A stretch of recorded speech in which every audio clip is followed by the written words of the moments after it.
Hello everyone, welcome to an analysis of dance where we discuss the movements and debuts of the Billboard dance charts in immaculate detail with in-depth reviews of each debut each week. I think this was the week where all my excitement over 2026 hit its fullest potential because when you look at what's here, yeah, it's really surprisingly good how it's turning out right now. Now on the surface it may look a little bit questionable considering we have debuts from Diplo and Ironmouse of all people, but when you dig further down, alongside those you've got some really solid debuts and more importantly some movements are showing some actual genuine growth, and considering that a lot of the songs that are sticking around are genuinely really good, this might be a really good year for this charts, especially after 2025. It will definitely need it. And that starts comfortably on Hot Dance, where No Broke Boys by Disco Lines and Tinashe is holding that #1 spot with an iron fist. Definitely helped by the fact that it's actually ending up getting new stream peaks this late into its run, and considering that unlike the last song that dominated at #1 for a very long time, I actually really like this track, I wouldn't have any issues with it sticking around at #1 for the rest of the year, even if it did already lose out some weeks. And that takes us nicely to Dracula by Tame Impala at #2. Yes, it's losing out on streaming, but it still has really good radio growth. It's probably going to end up sticking past 20 weeks on the Hot 100, and I think we're all better off for it. So getting Tame Impala a year-end list spot on that chart is an absolute win for me. Following that, we've got an interesting case of Let the World Burn by Chris Gray, Rebel and Cried at #3, which lost out on streaming unsurprisingly. I mean, it was going to face up against a massive Zach Bryan album bomb, and considering that that's all it has at this point, again, it's going to be close to missing the Hot 100 yet again. I think we all expected this. But interestingly, once you get below it, you actually have some genuine movements. Starting off with the rebound of I Run by Haven featuring Caitlin Arrogant at #4. Now, this did gain a huge boost on streaming, likely helped by that David Guetta remix, which is absolutely terrible. It's not worth any sort of listen. And thanks to that, I actually managed to hit the bubbling under again, which considering the song's upward stream momentum, I expect it will actually stick around even with the remix losing out. But for me, I'm just amazed that this song is actually having the sort of stable run that it is, although it would have easily been a Hot 100 hit had this controversy not even happened. This is really disappointing to follow, and quite frankly, it leaves me in a really weird spot with this song where I have absolutely no idea what to even feel anymore. It happens. And as expected, it's mainly just because of Turn the Lights Off by KATSEYE featuring John falling to #5. When sales are really all you've got, and you're still doing decently well there, but not enough to really hold up, it was going to lose traffic anyways. Quite frankly, I'm amazed it got this high at all. Whereas on the opposite end,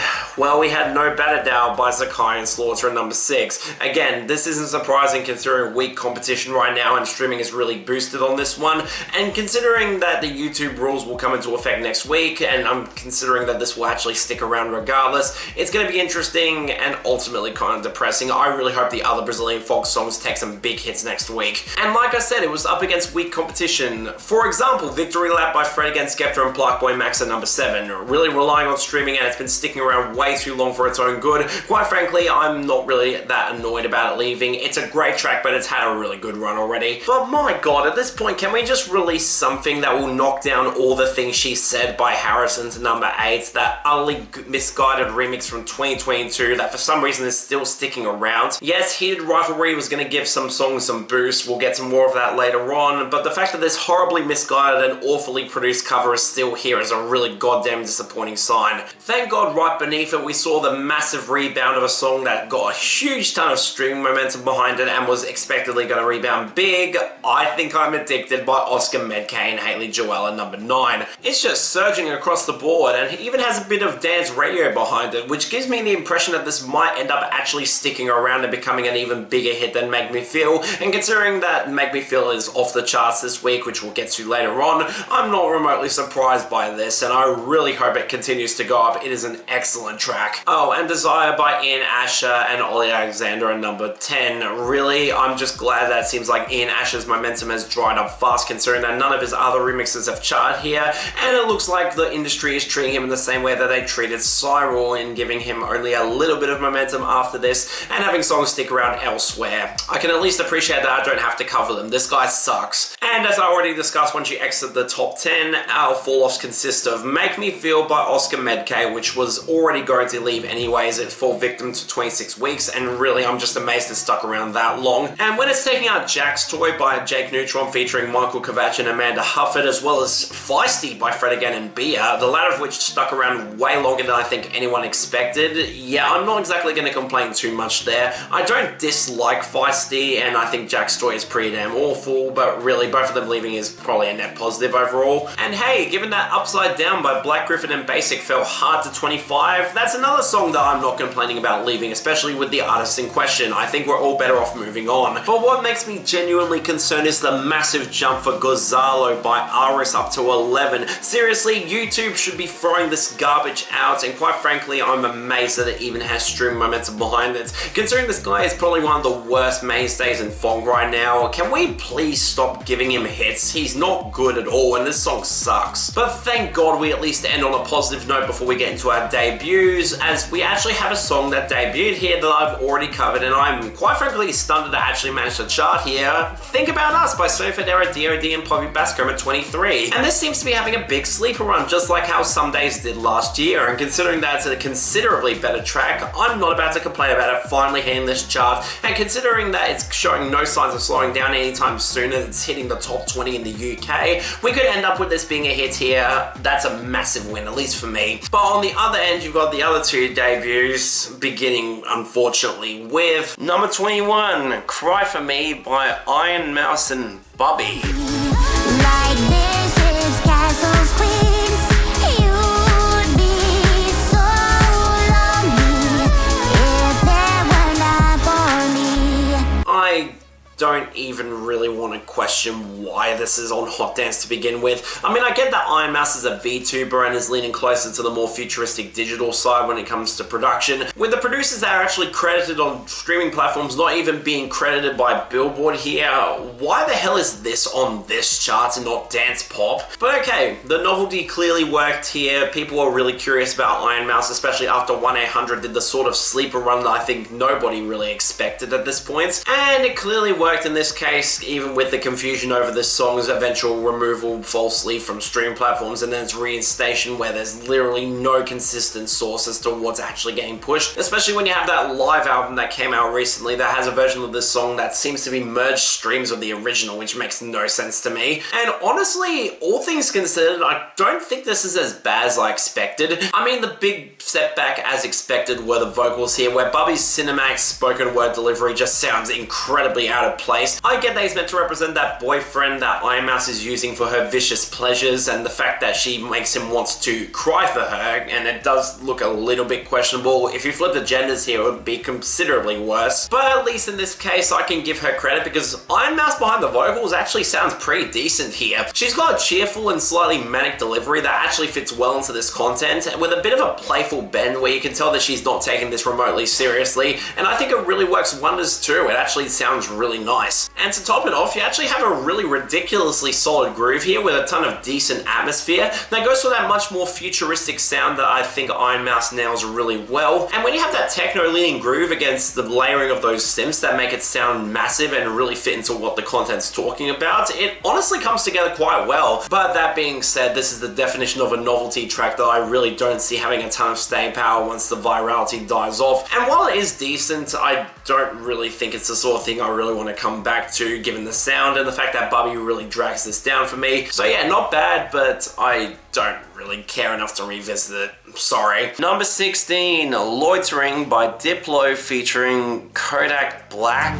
With that pole, nah, I'ma be on that weed stuff, man. You niggas be acting like hoes and shit. Feel like Langston Hughes, I hit the booth and spit that poetry. Yeah, I be loading, prowling on your home and shit. But if you want another thing that I have absolutely zero interest in supporting, let alone actually returning to, well, yeah, it's this, and I think everyone absolutely knows why at this point. I mean, for some ungodly reason, we're still giving both of these acts traffic, even despite all the allegations, or in Kodak Black's case, outright jail time, and it's really disgusting that he's still getting a platform. And when it's especially noticeable that this is actually a song made for Diplo's funk alias called Doom Scroll, where this came out on an album that just got released this week and actually impacted it. Yeah, this is gross. And it should be no surprise that even with the return back to the old drift funk sound, which is the first time that's happened since 2023, I mean, yeah, this really sucks. The mixing is really basic and bland, turning this otherwise raw genre into something that's a lot more sanitized and gutless with the sort of weak trap percussion to boot. And when even Kodak Black sounds checked out trying to rap over this stuttery production that gives him nothing nothing to really work with, as his flow sounds awkward and janky. Yeah, it does not come together whatsoever. It's the sort of song that has me wondering why the hell we're still keeping Diplo around, especially with his material this year outside of Lift Me Up being utterly misguided at best and culture vulture garbage at worst. And while this is not as bad as a song like Bullets, it's still not remotely good at all. And given that this is another case of a big Western artist hopping on board a genre that he has no history or connection to, and one that has been completely buried into the ground as hard as funk music has, yeah, I'm not going to support this at all. Quite frankly, this really sucks. Skip it. But if you thought that even Hot Dance was busy this week, well, that's nothing compared to the next few charts, and surprisingly I include dance pop in this vein. It's actually turning out really interesting right now. I mean, yes, you had How It's Done by Huntrix holding a #1, but right beneath it you've got this steady upwards momentum of 2 songs from a certain artist that are getting a ton of virality right now, and against all odds, it's Zara Larsson of all people, with Stateside with Pink Pantheress surging up to #2. This could hit #1 soon. That's insane for Pink Pantheress. And even Midnight Sun surging up to #7, where it's got a little bit of radio traffic, and it looks like the streaming momentum is only going up. And with Lush Live hitting the top 50 on the Hot 100 this week, she's having the sort of upwards momentum and a massive career rebound that I don't think anyone could have expected. I'm actually really thrilled that the songs are actually all really good, including Stateside, which has a much better remix than the original. I'll definitely take it. And on the topic of really good quality hitting this chart, Talk to Me by Robyn debuted at 13. I mean, I'm not surprised at all, and the fact that she's gotten 2 songs from this album roll out to actually chart here is a really good sign. Could be interesting for the album when it actually comes out, so I would like to see how much impact it actually gets. And hey look, dance streaming had another actually interesting week, where once again we actually had some returns and debuts that are interesting to talk about. Really notable there. Hell, even at the top we had No Broke Boys by Disco Lines and Tinashe retaking #1. Again, that streaming peak this late to its run is really interesting. It could survive between years and that would be really good. And when you even consider Stateside by Pink Pantheress and Zara Larsson surging up big to #3, where even despite facing up against a huge album bomb from Zach Bryan of all people, it actually managed to jump up 17 spots. It could easily be a considerable hit, and I think that's a huge win overall. And to add to the good news, alongside I Run by Haven featuring Kaylin Aragon back at 15, thanks again to that David Guetta remix, the big story is Midnight Sun by Zara Larsson debuting at #12. It looks like it's going to be a massive hit too, and considering that the quality again is really good, I think we're in for a great year with this chart right now. And again, it kind of makes dance sales feel a lot more redundant than it should be. I mean, seriously, the #1 is Turn the Lights Off by KATSEYE featuring John. I mean, a song that's not even sticking around that well on Hot Dance right now. But further down, wow, really massive collapses for Abracadabra by Lady Gaga down hard to #12, which isn't surprising given year-end placements were going to dry up, and considering that the song has long peaked, it's probably going to end up being gone soon. It is what it is. But on the opposite end, where you had Dancing Queen by ABBA surging up to #5, benefiting off of Stranger Things hype, not surprising, and Talk to Me by Robyn surge up to #10 with a full tracking week. A little lower than I expected, but hey, it's still here, that's a good thing. But the big story are our comebacks, where outside of bottom feeders like Stumbling In by Cyril at 14, and Breaking Dishes by Rihanna at 15, a song that's grown on me considerably over the last couple of weeks. I'm not going to complain about it being back. The big story are our 2 massive comebacks, where both are thankfully a lot easier to explain than I think anyone expected. The first is the massive rebound of Too Much by Dove Cameron to #7, likely helped by that viral performance on RuPaul's Drag Race, giving it a huge sales boost. That's kind of really expected at this point, considering that that show still has a level of virality where it's going to get huge sales traffic anyways. And that's important to note because alongside that at #4 we've got the massive return of Hang With Me by Robyn.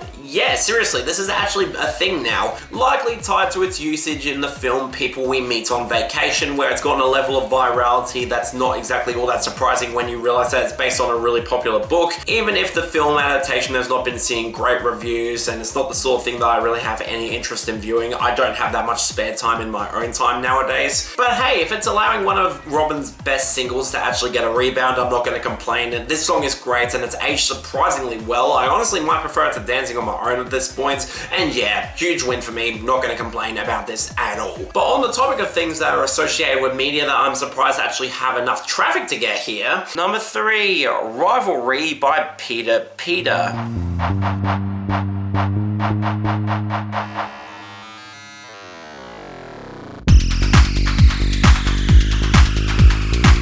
mean, what really do you want me to add to this? It's a score piece for heated rivalry that's charting off of virality and being associated with the series at all, and it's leaning closer to a much heavier techno sound with a lot more intense percussion and some synths that sound admittedly a bit too off-key for my liking. I get that they're meant to represent a sort of intense moment that this show nails, especially with the hockey theming and the secret romance between two male actors, which as someone who is an ally of the LGBTQ community, that is a massive win. It's really nice to see this gang representation, and I would love to see it in more film and media. But when you get down to it, it's really just a score piece, doesn't even last that long, and while it is pretty decent for what it is, I can kind of hear the amateurishness actually going into this, and really those synths are just way too off-key for me to fully embrace this. But it does work well in terms of a sports action soundtrack piece, I'll give it that, it's pretty decent. And finally, Dance Airplay, where the slowdown came into effect once again with some interesting stories that I'll get to later on. Although seriously, can we please just have something else other than Set Me Free by Armin van Buuren and Sasha holding at number 1? This is not really gaining any sort of spins at all, it's only losing spins slower than everything else around it, and it gives me the impression that the charts are just weak at the moment, especially with this being one of the lowest number 1s in terms of spins that I've seen in recent memory. Hell, we could have easily given What If It Takes You Away by Will Sass featuring Malou another week at number 1, but no, it's down to number 2 as it's losing spins hard. Real unfortunate there. And also, why is Gone Gone Gone by David Guetta, Tay Swims and Tones and I still here at number 3? I get that it's losing spins pretty slow considering it's got some radio traffic on pop radio, but really I'm just confused that a barely dancey song from these guys is actually ending up sticking around this long at the top, and considering that has competition right now, it makes zero sense to me. Thank God that we actually have some competition right beneath it that can show some interesting signs of hitting number 1 soon, starting with Don't Blame Me by James Carter at number 4. By far his highest shining song post Bad Memories, and considering that it's easily his best, I'm not going to complain whatsoever. Although there is a really close 2-horse race between this and Bring Me to Life by Tiesto and Fours at number 5, where Tiesto is finally pushing this properly up to the top. It doesn't surprise me with his rollout strategy, I'm not going to complain either. Hell, that's also factoring in Dancer by Cascade at number 6, which is actually showing signs of growing even faster than both of these tracks and could end up hitting number 1 too. Again, really need to listen to that album, I'm hearing really good things about it, and this song is still great. I'm not going to complain if it hits number 1. And thank God too, because all of these just bulldoze down Cry For You 2025 by Side Piece to number 7, where it looks like people are throwing out this garbage as fast as radio is. I'm not going to argue about that at all. But on to our first of our 2 new top 10 arrivals here, with the first one not being remotely surprising, I Run by Haven featuring Kaylin Arrogant at number 8. Doesn't surprise me considering that the virality that this initially got, on top of the fact that it's got a stupidly catchy hook, it was going to end up with it sticking around regardless. Although, interestingly, it actually took a lot longer to hit the top 10 than I think anyone expected. Maybe the controversy made this really hard to embrace by radio, and considering that they needed a few weeks, if not months, to actually let the controversy die off, I'm not surprised that it's only here now. And finally, skimming past Come Find Me by MK featuring Clementine Douglas at number 9, which is just losing out naturally. Quite frankly, I hope this guy moves on to something different than this. We got our second new top 10 entry, surprisingly Phases by Joel Corey and Abby Flynn at number 10. I mean, I'm not surprised by it considering the names involved, it was going to get a bit of radio support regardless, but considering that Joel Corey's last single didn't do all that great on this format, but considering how Joel Corey's previous single Be Alright did on this chart, and the fact that this has been charting for a decent amount of time now, the fact that it's hitting the top 10 this late into its run, kinda interesting. It might survive between years. I'm not gonna complain, the song's still really good. And that's important to know, because when you skip past our only notable fall-off of Man I Need by Olivia Dean, which quite frankly stuck around way longer than a non-dancey song really should on this dance radio format, you get to our falls, where really a lot of these are at serious risk of being caught between years, and it's a shame that the quality isn't really good across the board. I mean, you had your 3 songs that will easily make the year-end list for 2026 at this rate, being Nobody Make Me Feel by Oscar Medke and Khalid at 17, Spaces by Bun the Chainsmokers and Izzy Bizzle at 18, and especially Yes Baby by Madison Beer at 19. All had great runs, I'm not going to complain, but outside of the really welcome collapse of Dreaming Season by Elefante and EXO and down to 45 as an underperforming single that absolutely blows, when you had other big losers like Light That Leads Me by Netsky featuring BB Rexha at 37, Human by Gil Glaze at 30, Fancy Shit by Sid and Taylor Renee at 27, and especially You Got Me Feeling by Parcels at 24. Yeah, really unfortunate. I wish that all of these would have stuck around between years, even if in the last song's case I'm amazed it's still this high at all. It could very well get there if it lingers around a little bit longer. That would be really awesome to see. And in our jumps and comebacks, well, at least it all starts out really well, as our only comeback is To The Moon by Alok and Millennium at 46. Unsurprising given that it's the song that got pushed pretty considerably, and even with Forever still sticking around, it managed to chart at least for a week, and with Forever starting to fall out, it's not surprising this is getting pushed. Thank God it really grew on me too. I really like this track quite a bit now. Sadly though, for the second week in a row, the jumps are really lousy here, as while I'm not complaining about I Run and Phases both hitting the top 10, when you get lower down, the other three jumps are just not good at all. What Love Can Do by Bonnie and Clyde at 15, Good Boys Hideaway by Daya and Albi at 25, and especially that lazy, offensive atrocity that is Jamaican Bam Bam by Hugo and Salto at 26. Seriously, at this point, I'm losing all my patience and respect for Hugo, and quite frankly, this is the laziest and worst song that he's made, so quite frankly, I really hope it underperforms and gets caught between years. I think that would be a huge win. The song is trash. But here's the interesting part. Once you head over to Billboard's chart, this would be normally where I would just phase over the two unique debuts that we got this week, considering that usually a lot of the songs that debut here would not fall under my best or worst. But in this particular case, well, number 39, Gabriela by KATSEYE. Hands off, Gabriela, la, la. Back off from my fella. Gabriela, back off, Gabriela, la, la. Yeah, this is by far the worst debut of this week, and quite frankly, I don't think anyone is remotely surprised by that. I mean, seriously, I just do not understand and can't be bothered to really try and understand what the hell KATSEYE are even doing at this point. And with songs like this, with the sort of lazy pop reggae production that does not fit any of the members whatsoever, with the sort of approach in the writing that leans closer to Jolene by Dolly Parton. And unlike that song where Dolly Parton has a sort of heartbreaking, convincing personality to actually sell this, where it's got this sort of melancholic arrangement that actually works well in conveying the sadness. Here it's the sort of clingy and really dated reggae sound that I thought we left behind in 2014 with Magic. And when you have awkward vocal harmonies, one of the most annoying hooks that's gotten mainstream traffic, and the sort of egotistical attitude that just sounds insufferable, yeah, I cannot remotely support this at all. And quite frankly, the fact that this is actually sticking around becoming a legitimate hit is really disappointing. And considering between all three charting songs, this group has no idea what sort of identity or sound they even want to go down, where they're trying to match the whole cutesy K-pop aesthetic with some more trap-leaning songs that do not flatter them whatsoever. Yeah, I'm just completely confused as to why we're still giving this group any sort of traffic at all, because yeah, quite frankly, this blows, and every single reason that I can see this sticking around, it just makes me feel sick. This is really bad. Skip it. Number 37, Back to Friends by Sombr. When we just shared a bed, how can you look at me and pretend I'm someone you never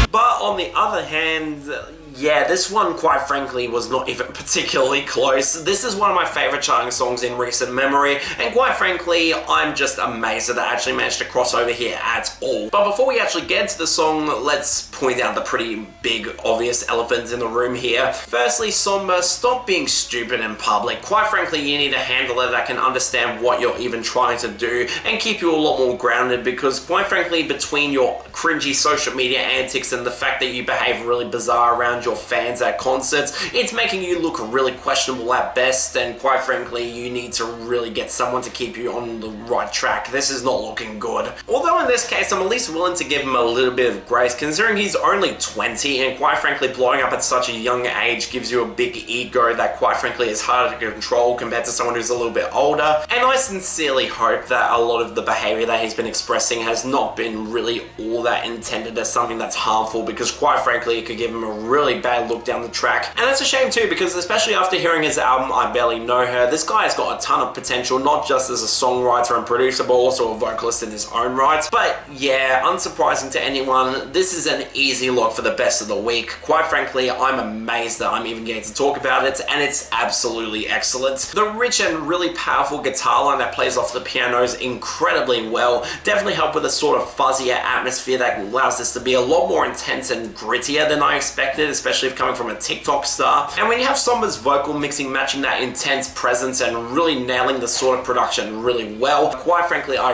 really hope he actually sticks around past this album. He's got a lot of potential there. And when you have the sort of melodramatic writing that obviously has a little bit more of an immature bend to it, I mean, he's only 20 for God's sake, but in the context of the album, I'm not really surprised that it turned out this way. Quite frankly, it's the sort of writing that you would otherwise not expect coming out of a 20-year-old, where he's unable to move on from someone who he dated, who ultimately wants to go back to being friends, where there's this level of realization that even despite the fact that they seem to be getting along, he's really not moved on, especially with the acknowledgement that they did sleep together. It's a lot more intimate and personal than just being friends here. Yeah, I really understand that sentiment. Thank God that it's turned out a lot better in my own personal case, but there is that added layer of tension and awkwardness that comes with being friends with an ex that you've been so close and intimate with. And quite frankly, where that explosive hook comes in with a sort of intense atmosphere that really nails that vibe, I absolutely can see this working, and it's sold really well here. Fantastic track, fantastic debut album that I only hope it continues to get some sort of radio push with new singles moving forward.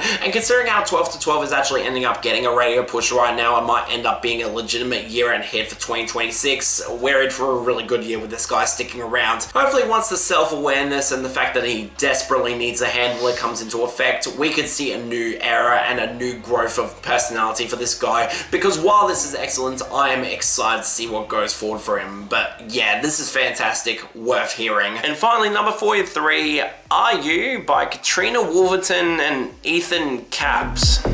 Tell you, you're on my mind. Can I call you?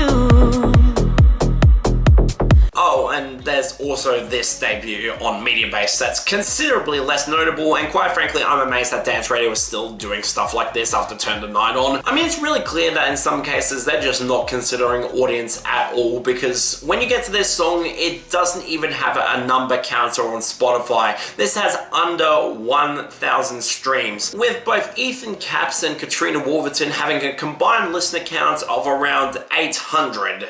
Yeah, seriously. Now, given that I surprisingly found that dance remix of Turn the Nights On actually pretty decent, I was at least interested if this would be another hidden gem, and credit to them, this is actually really solid as well. I mean, it's clearly going for that faster trance mix with stutter house sound that artists like Calvin Harris have popularized recently, and the vocals are admittedly mixed in a way where you can tell that it's a newer act doing it. They do sound a little bit dry and amateurish, which does take this back a little bit for me, but I'll be damned if there's not some incredible production backing them up. It's honestly really impressive. The piano's against a really credible atmosphere, Katrina Woolverton having the sort of vocal range and personality that honestly works a lot better than a lot of child actors turn into vocalists actually have. She actually is pretty credible here. And to top it off, you've got drops that have some legit groove and presence behind them, with studded vocal chops that actually do sound pretty nice. I'm kind of surprised by it considering the notoriety of these two, but I actually pretty well dig it. I mean, just like a lot of the songs of this kind that have next to no audience behind them, I expect this to gain a few weeks and then fall off pretty considerably,